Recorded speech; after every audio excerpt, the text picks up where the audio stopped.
I went to the doctor last week, and he said, I'm afraid I've got some bad news for you.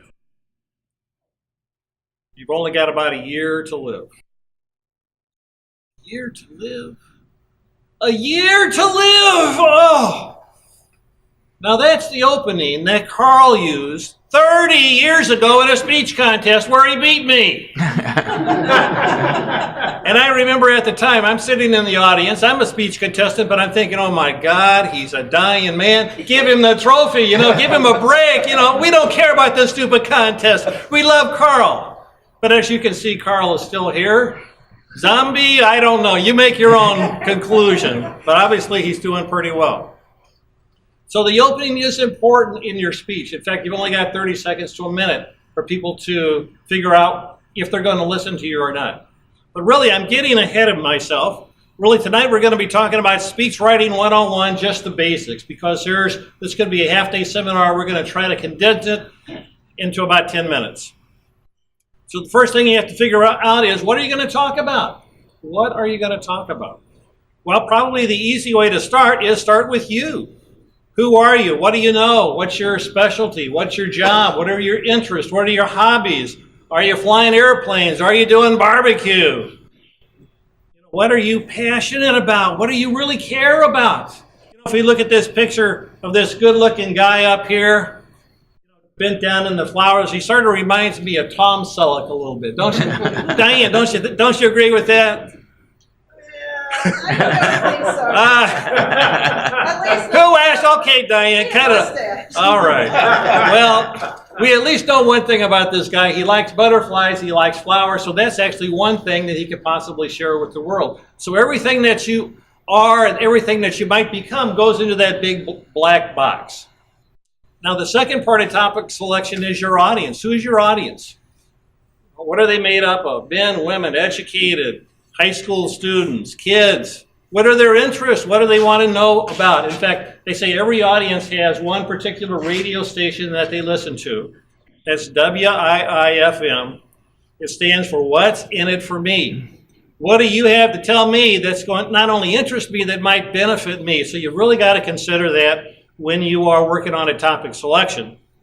And the intersection of those two, what you know as a speaker and what the audience is interested in, those are your possible topics. Those are the things that you can talk about. Now, here in Toastmasters, we don't care. You can talk about anything, right? But when you get into the big outside world, it's a big deal. When I talk to a gardening club, obviously, I'm going to be talking about butterfly gardening. When Brent Stewart says, come over to our Kiwanis Club, well, I'd better not be talking about butterfly gardening, or people be leaving in droves. They'll be having all sorts of excuses to leave the room.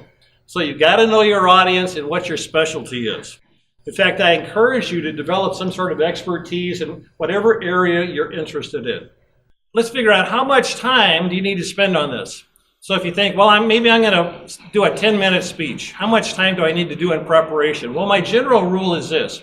Try to get 3 or 4 times as much material as you could possibly give. So if you're doing a 10-minute speech, try to get 30 or 40 minutes worth of material so that you'll be prepared. When do you start?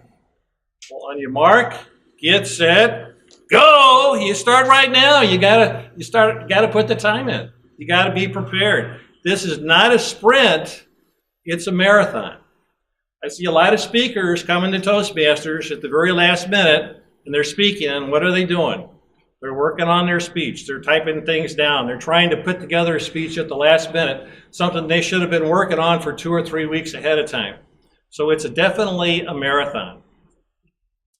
And I like to think of the speech process, especially at the beginning, as sort of like a butterfly. When you're outside in the summer and you see that monarch butterfly sort of flitting around from flower to flower, well, that's sort of what you want to do as a speaker. You want to go around and try to capture all these different ideas and stories and thoughts that you might be able to use in your speech. But here's the trick. You've got to write it down. You've got to write it down. I've got about 11 computers at home. And here's the one computer, though, that will never fail you. In fact, Alan's got it in his hand. It looks like a pencil back there, a pencil or a pen and a piece of paper. It never quits and never It gives you that blue screen of death. It always works. So wherever I go, I always carry a pen and paper in my pocket. I got one by my bed. I got one in the bathroom. I got one in the car. So whenever you get an idea for the speech, whenever you hear a story or a joke, you write it down. You write it down. You get that basic idea down. So the second part of this is now that you've got that idea down, you need to develop it. And so you need to start writing that. And I would say writing and speaking every single day. And how do you do that? Well, I would say you can either get up early, get up half an hour early. Maybe you can work on it at lunch. Maybe you can cut down that 3 hours of TV time to 2.5 hours. Find that 30 minutes a day that you can actually start working on your speech where you can be writing. And you want to write in what I call your natural voice, just like I'm talking to you. You don't want to write into that English 101 composition mode where you're afraid that the teacher's going to grade you down because you're not using proper English. In fact, what you can do is actually pretend like you're talking to your best friend and say, here's my story, here's what I want to tell you. And if you can actually use a digital recorder. Probably you've got a phone that can record what you're trying to record, put it there, then actually put it into the computer. When you're writing, here's one thing you need to think about is you need to get a good writer's book. And the book I like is called A Writer Teaches Writing. It's 88 cents. Howard, you can even afford this book. 88 cents. I know you can afford it, Howard. The shipping's $3.99, but you can do it. And here's why I'd like you to get the book, because here's some of the things it says. It says, we write to think, to be surprised by what appears on the page. The writer sits down intending to say one thing, and hears the writing say something different. More or less or completely different, and the writer becomes the reader, wondering what will happen next. We are afraid to fail. Our students are terrified by failure. They've been taught by teachers and parents, the press, and their own instinct that everything must be done perfectly the first time. They are inhibited, constipated, and frightened. Loosen up. Relax. Take a laxative if you have to. You want to relax, get into that writing mode, forget the editor for a while. And so finally we get into stage 3, and that's actually research. You're probably going to want to do some research into whatever topic you want to get into. If it's an interest, you can go to the library, you can get online, you can look at videos. There's 1,000 different ways you can get all sorts of information about your topic. And then you repeat. 1, 2, 3, 1, 2, 3, 1, 2, 3. You keep going through that whole process day after day until you get that 3 or 4 times worth of material that you need for your speech. And at this point, we've been like Mr. Butterfly, just sort of flying around, getting all of these ideas, being spontaneous, creating all this material. But now things have got to change. Now we're going into shark mode. We got to be a little bit more vicious and cynical and critical because we're trying to be that editor. We're trying to change what we've got down. So the first thing you need to do is take all those stories, all that stuff that you've written down, and you need to grade it. A, B, C, D. Alan would love to grade it for you. But here's the thing. A lot of times when we're trying to go through our own material, we say, well, gee, I wrote it. It must be A material. This is good stuff. How can I change that? Well, you try to get somebody who can do a good job for you. You don't want to go to your girlfriend or boyfriend or your best friend, or certainly not mom, because mom thinks everything's wonderful. But maybe you could go to a fellow Toastmaster or somebody that would give you some honest feedback, and you need to grade all of your material because this is what you need to do. You need to get rid of that D material. You need to get rid of that boring stuff and probably most of the C stuff. And you really only want that A and B material.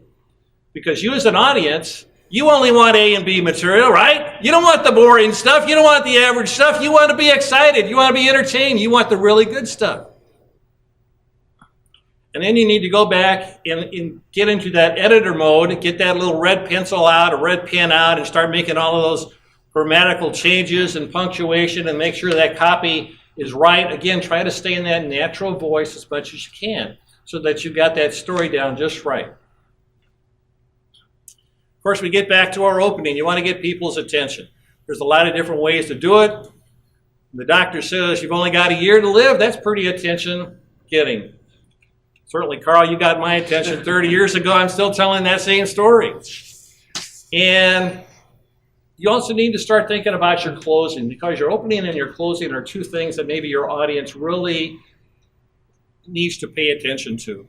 And so I try to have some sort of humor or some way I can tie my closing into what I'm speaking about. And those two things are very, very important. You want sort of your A material in the opening and closing.